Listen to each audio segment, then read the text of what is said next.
औज़ुबिल्लाहि मिनश्शैतानिर्रजीम बिस्मिल्लाहिर्रहमानिर्रहीम वरफ़अना लका ज़िक्रक सदक़ल्लाहुल अज़ीम।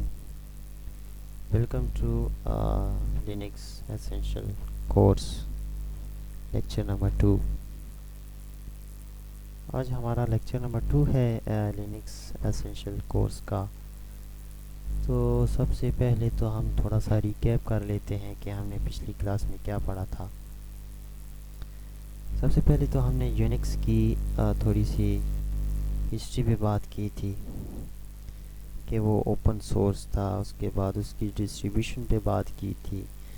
उसके बाद लिनक्स पे बात हुई थी, थोड़ी सी लिनक्स की हिस्ट्री पे बात की थी। हमने ऑपरेटिंग सिस्टम को देखा था कि ऑपरेटिंग सिस्टम क्या होता है। उसके बाद कर्नल पे बात हुई थी एंड उसके बाद कैरेक्टरिस्टिक्स ऑफ लिनक्स पे बात की गई थी। तो ये थोड़ा सा लेक्चर था हमारा, लेक्चर नंबर 1। तो आज हम स्टार्ट करने जा रहे हैं लेक्चर नंबर 2। तो स्टार्ट करते हैं, देखते हैं कि इसमें क्या है। ये थ्योरी का लेक्चर है हमारा, लेक्चर नंबर 2। इंशाल्लाह मैं कोशिश करूँगा कि अगली जो हमारी क्लास हो उसमें हम लैब करेंगे इंशाल्लाह। तो उसमें हम रियल इन्वायरमेंट में जाएंगे और कंप्यूटर पे जाके यूबंटू पे इंशाल्लाह हम ये लैब्स परफॉर्म करेंगे।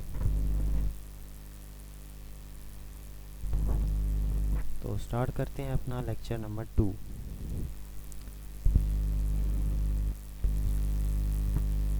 अच्छा, यहाँ पे स्लाइड्स में आपको जो है वो आर्किटेक्चर ऑफ ऑपरेटिंग सिस्टम दिखाया गया है।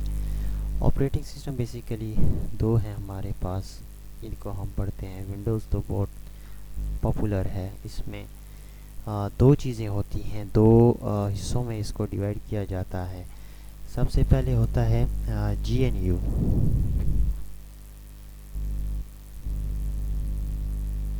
सॉरी GUI इसको होता है, ग्राफिकल यूज़र इंटरफेस होता है, और दूसरा कमांड लाइन इंटरफेस होता है।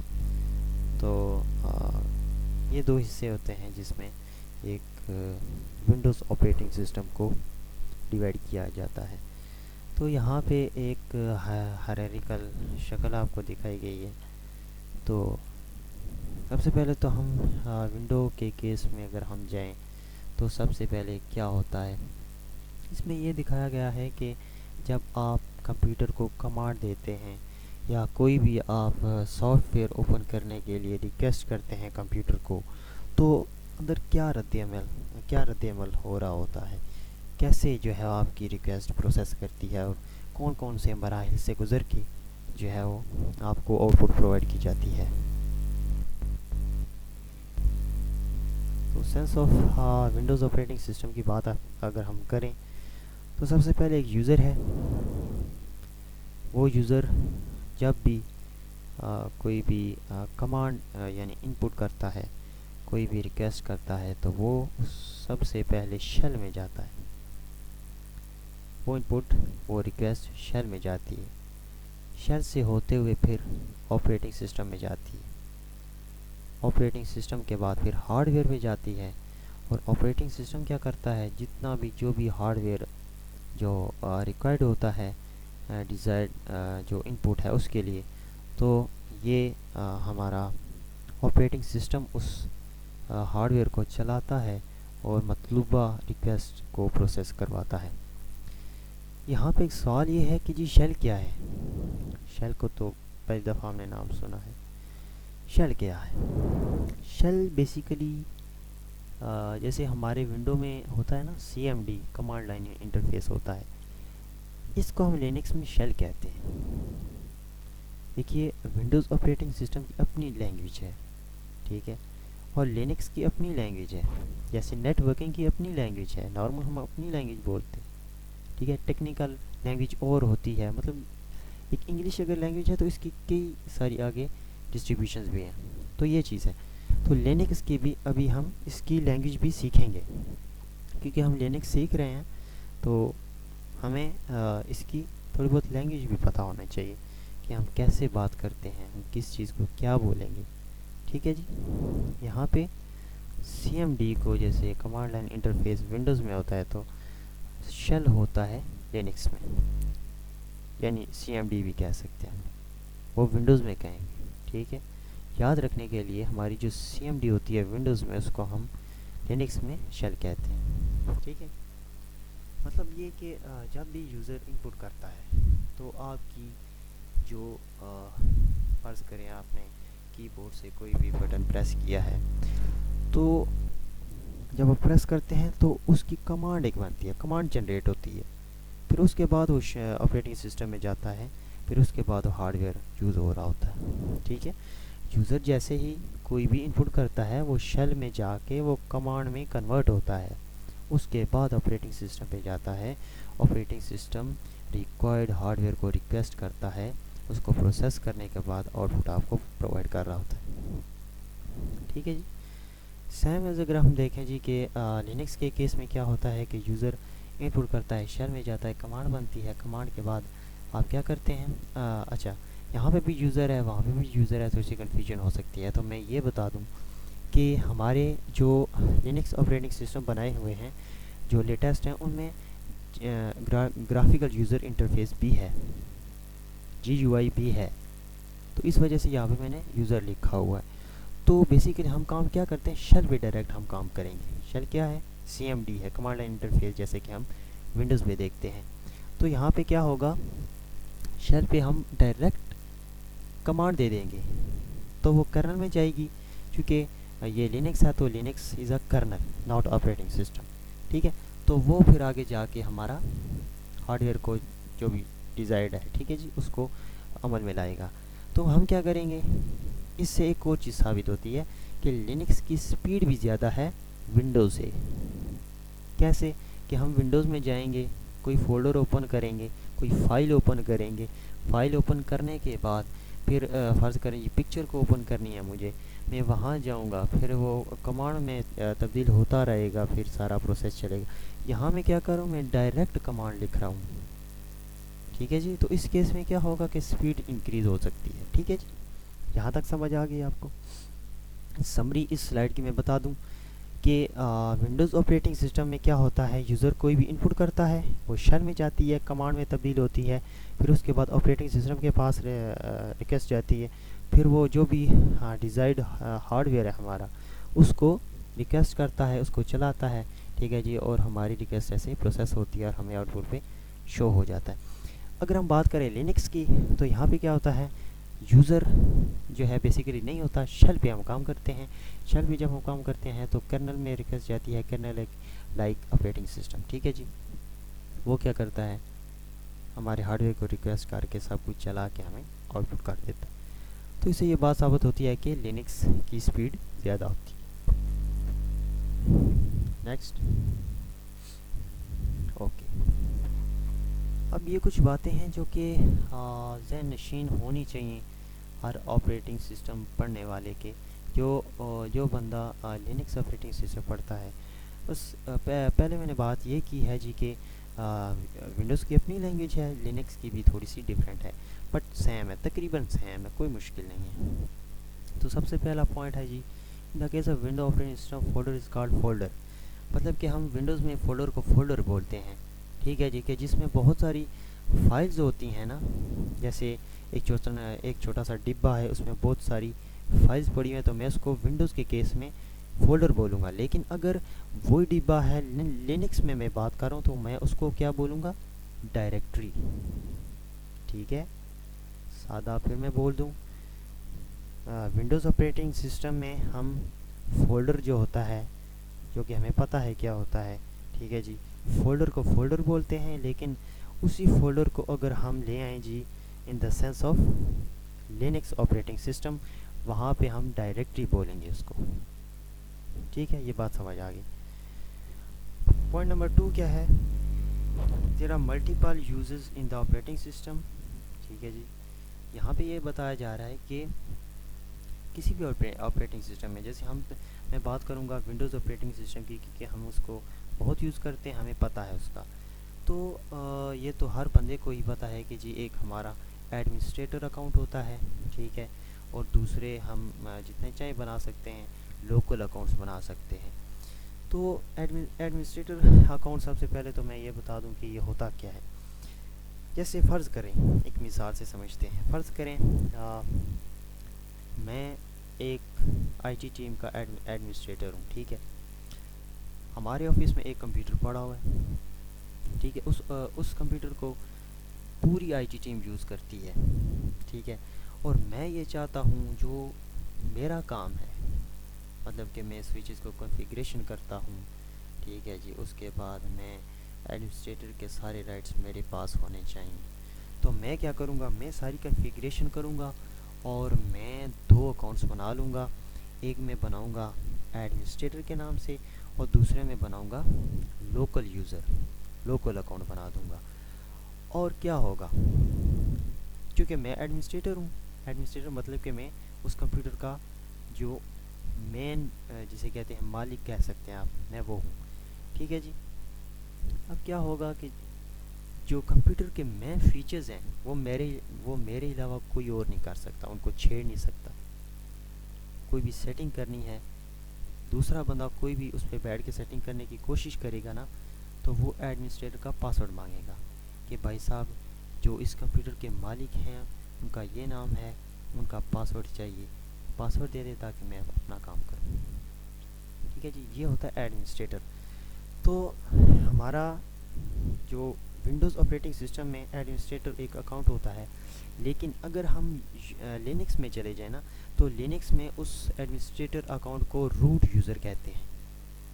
मतलब जो कंप्यूटर का सरबराह है, लिनक्स में उसको रूट यूज़र कहा जाता है, ठीक है जी। सबसे पहले फ़ोल्डर को डायरेक्टरी बोलते हैं लिनक्स में, दूसरा एडमिनिस्ट्रेटर को रूट यूज़र कहा जाता है लिनक्स में। दूसरा पॉइंट क्लियर है? I hope it's clear. So point number 3, there are many softwares which use in our daily life in Linux. Okay, यहाँ पे ये बात की जा रही है कि हम विंडोज़ ऑपरेटिंग सिस्टम में बहुत सारे सॉफ्टवेयर्स होते हैं, क्रोम हो गया, अडोबी हो गया, और कितने सॉफ्टवेयर हम अपनी डेली लाइफ में यूज़ करते हैं, तो उनको हम सॉफ्टवेयर कहते हैं। लेकिन अगर हम बात करें लिनक्स की, तो हम उनको पैकेज बोलेंगे, पैकेजेस, ठीक है जी। सॉफ्टवेयर को हम पैकेजेस बोलेंगे। तो ये इंशाल्लाह मैं लैंग्वेज आहिस्ता आहिस्ता इस्तेमाल करूँगा ताकि आपको भी पता चल जाए। लास्ट पॉइंट क्या है, in Linux CLI called bash. ये बात पहले भी हो चुकी है। कमांड लाइन इंटरफेस को हम लिनक्स में बैश बोलते हैं और हम बैश पे ही काम करेंगे इंशाल्लाह। अच्छा, फाइल सिस्टम हायरार्की क्या होता है? फाइल सिस्टम हायरार्की से मुराद मैं अगर आपको सादा अल्फाज में बताऊं, तो जैसे एक पाथ होता है, ठीक है जी। पाथ होता है, सबसे पहले हम फलां गए, ठीक है जी, एक फ़ोल्डर में गए, उस फोल्डर से आगे एक फ़ाइल थी उसमें गए, फिर उसके बाद एक और फाइल थी वहाँ गए, वहाँ से फिर आगे एक और फोल्डर हमें मिला। मतलब कि ये एक पूरी हायरार्की चलती है। यहाँ पे थोड़ी सी तवज्जो करने की ज़रूरत है। यहाँ पे आप देखें, रूट यूज़र, ठीक है जी। लिनक्स में एक टर्म होती है होम डायरेक्टरी। होम डायरेक्टरी से मुराद ये है, ये मैं आपको समझाता हूँ विंडोज़ के केस में जाके। जब आप नया ऑपरेटिंग सिस्टम इंस्टॉल करते हैं अपने कंप्यूटर में, तो सी ड्राइव बाय डिफ़ॉल्ट बन जाता है, ठीक है जी। सी ड्राइव बाय डिफ़ॉल्ट बन जाता है और हम उसको कैसे डिनोट करते हैं, C:\\, C:\\, इसको हम इस तरह डिनोट करते हैं। ये सबसे पहले दिखाया भी गया है विंडोज़ के केस में, ठीक है। तो वो जो सी ड्राइव बनती है हमारी, ठीक है, वो हमारा एक मेन फोल्डर बन जाता है। उसके अंदर हमारी सारी फाइल्स, सारा डेटा ऑपरेटिंग सिस्टम का A to Z सब कुछ उसमें पड़ा होता है, ठीक है। अगर हम बात करें लिनक्स ऑपरेटिंग सिस्टम की, तो जब हम इसको इंस्टॉल करते हैं अपने कंप्यूटर में, तो यहाँ पे कोई ड्राइव ड्रूव नहीं होती। लिनक्स में कोई ड्राइव नहीं होती। इसकी एक मेन डायरेक्टरी बनती है जिसको हम होम डायरेक्टरी कहते हैं, ठीक है जी। होम डायरेक्टरी हम इसको कहते हैं। डायरेक्टरी क्या होता है, एक फ़ोल्डर होता है, पीछे हमने बात की, लिनक्स में हम फोल्डर को डायरेक्टरी बोलते हैं। तो जब हम नया लिनक्स ऑपरेटिंग सिस्टम इंस्टॉल करते हैं अपने कंप्यूटर में, तो क्या होता है कि एक मेन डायरेक्टरी बन जाती है जिसको हम होम डायरेक्टरी कहते हैं, और हम उसको डिनोट करते हैं एक फॉरवर्ड स्लैश के साथ। ठीक है। अब अगर इस डायरेक्टरी के अंदर, होम डायरेक्टरी के अंदर जितनी भी फाइल्स होंगी, जितनी भी और डायरेक्टरीज होंगी, उनको फॉरवर्ड स्लैश के साथ डिनोट किया जाएगा। इसका मतलब ये है कि हम इस वक्त होम डायरेक्टरी में हैं, और होम डायरेक्टरी के अंदर एक डायरेक्टरी है जिसका नाम है रूट डायरेक्टरी।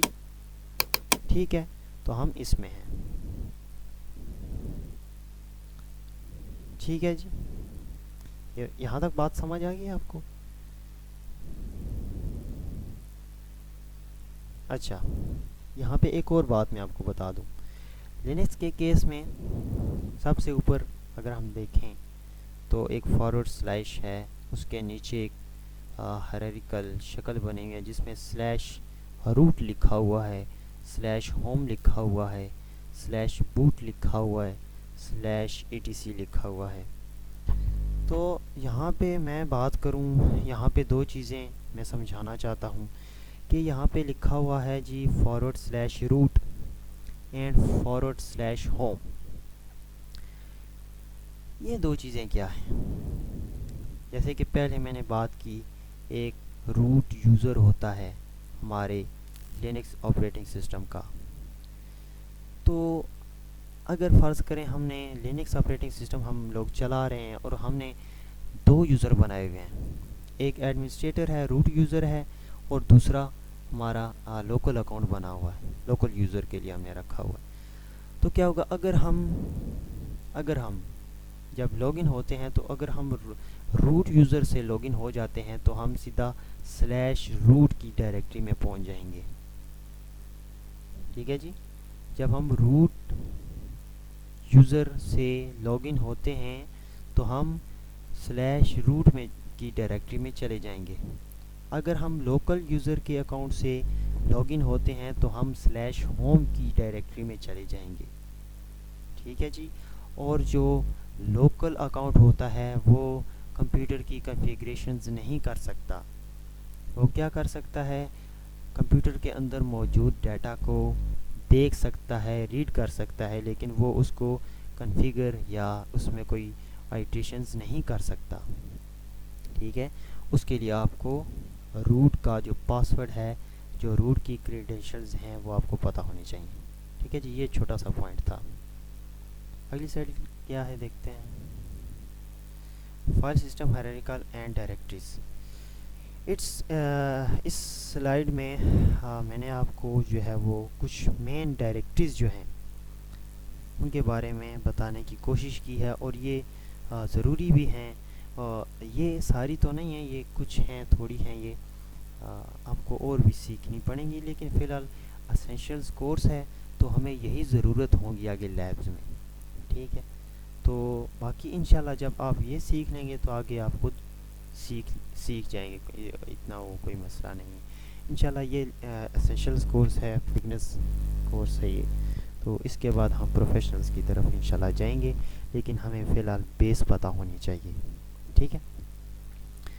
अच्छा, सबसे पहले हमारी आती है स्लैश होम। अच्छा, अभी स्लैश होम क्या है? फॉरवर्ड स्लैश लगी हुई है होम से पहले। होम से पहले फॉरवर्ड स्लैश है, मतलब कि हम रूट यूज़र में हैं। ठीक है जी, रूट डायरेक्टरी के अंदर एक डायरेक्टरी है जिसका नाम है होम डायरेक्टरी।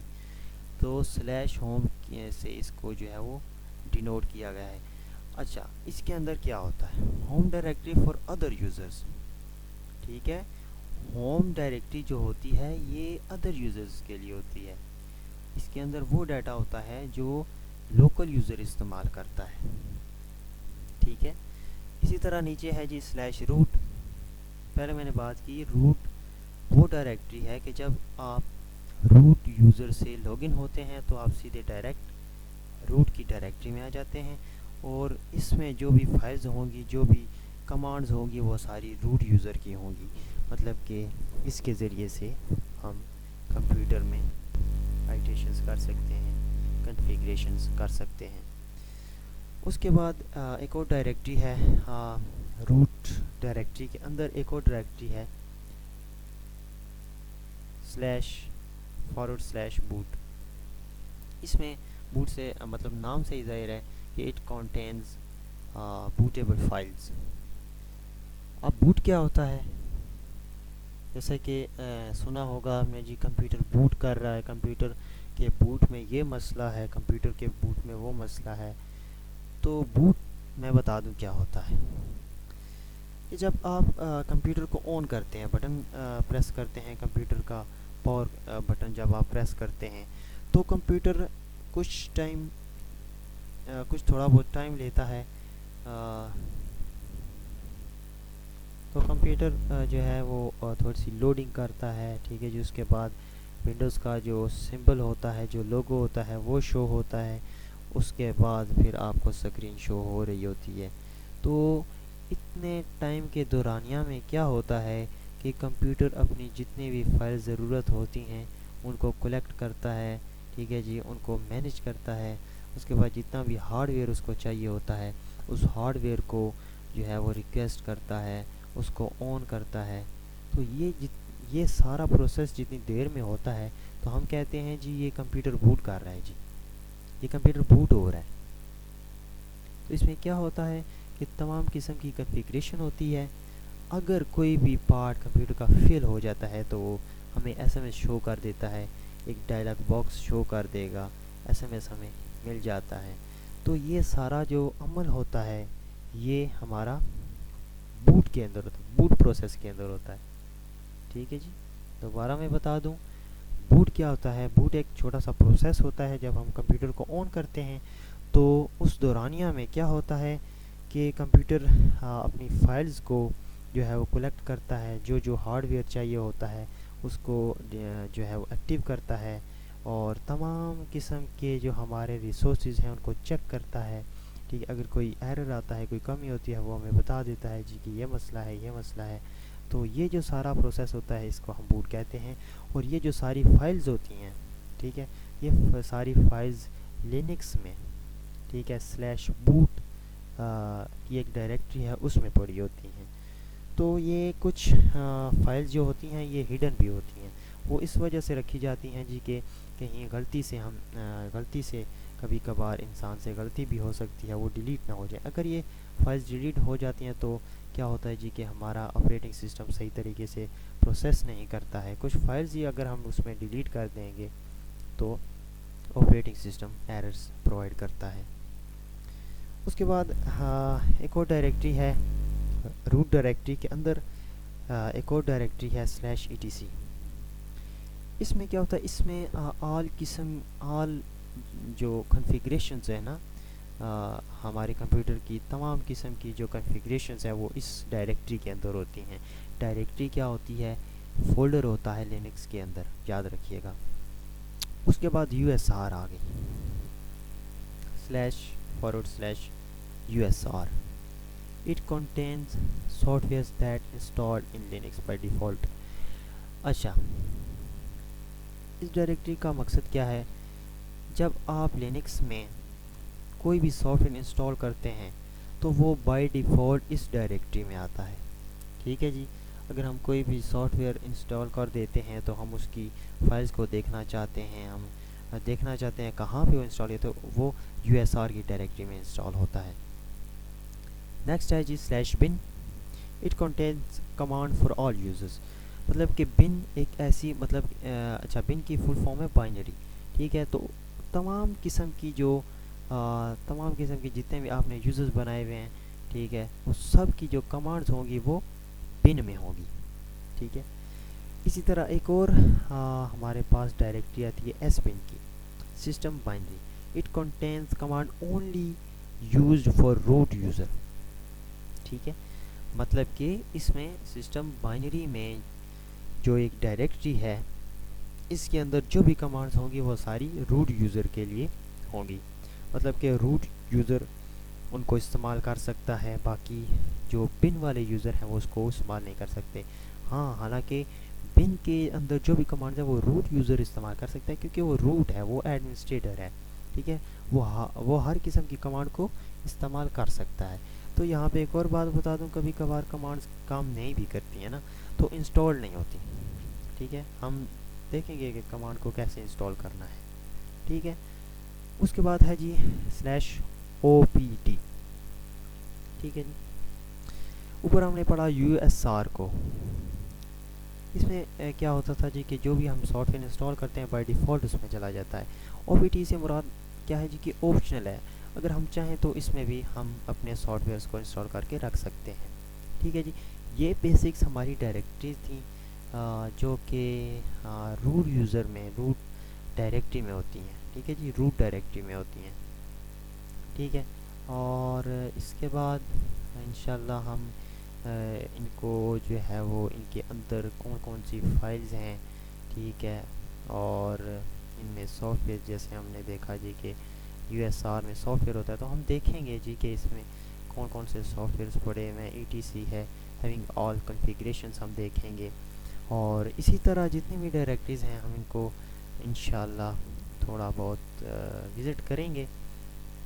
और बाकी आगे स्लाइड है, ये ख़त्म हो चुका है। तो आज की वीडियो में बस इतना ही था, हमने बेसिक्स थोड़ा बहुत जाना है आज फिर लिनक्स ऑपरेटिंग सिस्टम के बारे में, और उम्मीद करता हूँ आपको समझ आया होगा। अगर नहीं आया कोई मसला नहीं है, कमेंट बॉक्स प्रोवाइड किया गया है, आप इसमें अपनी क्वेरी लिख सकते हैं। इंशाल्लाह जहाँ तक हो सका हम कोऑपरेट करेंगे आपके साथ, और जितना हो सका जो हमें आता है, जो हमें पता है, इंशाल्लाह हम आपको ज़रूर प्रोवाइड करेंगे, और इस उम्मीद पे प्रोवाइड करेंगे कि आप भी ये अपना नॉलेज आगे प्रोवाइड करेंगे, ठीक है जी। नॉलेज को कभी भी अपने पास बंद नहीं रखना है। कुछ लोग ऐसे भी होते हैं जो पैसे दे के नहीं सीख सकते, ठीक है जी। तो अपना नॉलेज जो भी है उसको आप शेयर करें, ठीक है। जहाँ तक हो सकता है, को बंदा एक बात पूछता है उसको दो बता दें, ठीक है जी। ऐसे क्या होगा फ़ायदा आपका, आपका फ़ायदा ये होगा कि वो बात आपको ज़्यादा आपके दिमाग में बैठ जाएगी, आपके दिमाग में वो बात पक जाएगी, ठीक है जी। तो ये बात यकीनी बनाएं कि जो भी नॉलेज है उसको आगे प्रोवाइड करें। सदका जारिया भी है, सवाब भी है, और एक आपको एक चीज़ को याद रखने का ये भी एक बहुत अच्छा तरीका है। कुछ लोग कहते हैं, टीचर लोग ये कहते हैं कि आप ऐसे पढ़ें जैसे आप पढ़ा रहे हैं, ठीक है। आप इस तरीके से पढ़ें जैसे आप पढ़ा रहे हैं, उससे आपको बहुत जल्दी याद होता है। तो thank you so much for watching my video. And अगर वीडियो आपके लिए कोई कामयाबी का सबब बनती है या लर्निंग का सबब बनती है, तो प्लीज़ इसको लाइक कर दें। Thank you so much for watching my video. Allah हाफिज़, फ़ी अमान अल्लाह।